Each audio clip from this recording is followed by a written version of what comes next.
this is another fun fact. The subconscious mind does not process negatives. So it's not hearing don't, it's just hearing. I always have a hard time with my own kids being like, okay, how do I teach them that there's abundance without showing them but also teaching them that it's not just handed to you, right? Like there is something that needs to be done in order to get that, right? And so, but it doesn't mean that you have to work and not be present either. And so it's that hard balance to show like, okay, yeah, how do we show abundance without making them spoiled? Without ruining their mindset, right? No, it's a great question. It's a lot of people and a lot of students ask me that all the time too. Here's the thing though, we can't control how their subconscious is going to perceive something. Okay. How do we do that? It's just so hard because they're like, oh my God. And it's funny because like I'll watch back on some videos of me when I was younger. And I remember there was one specific and I was like, oh my God, I'm hearing myself literally get programmed right now. To no fault of my aunt. It was my aunt that was doing it. I'm like, to no fault of her. She didn't know. But it's hard because we can't control how their subconscious mind is going to perceive something. So we can go in with all the best intentions in the world, and we're just never know like how their subconscious mind is going to attach meaning to it. So don't worry about it too much. No, that's when like pressure off. Take the pressure off. Great. Take the pressure off.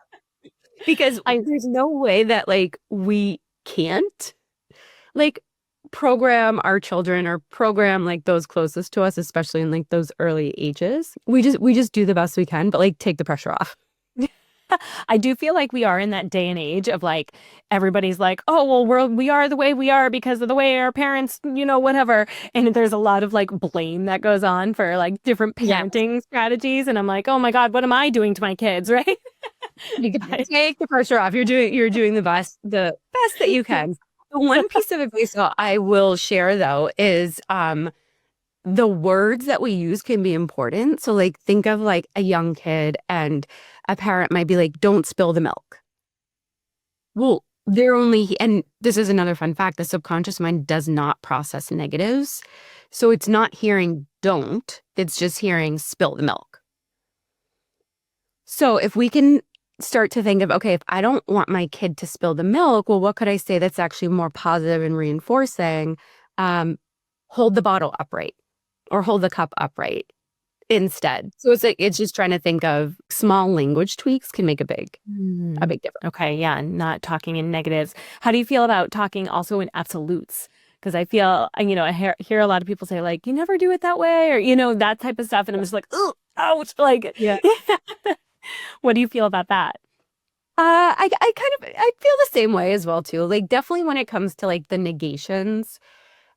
Because that's how most of us are actually trained. We're trained to focus on like the negative language.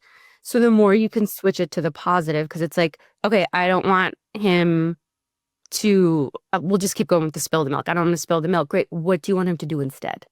Focus on that.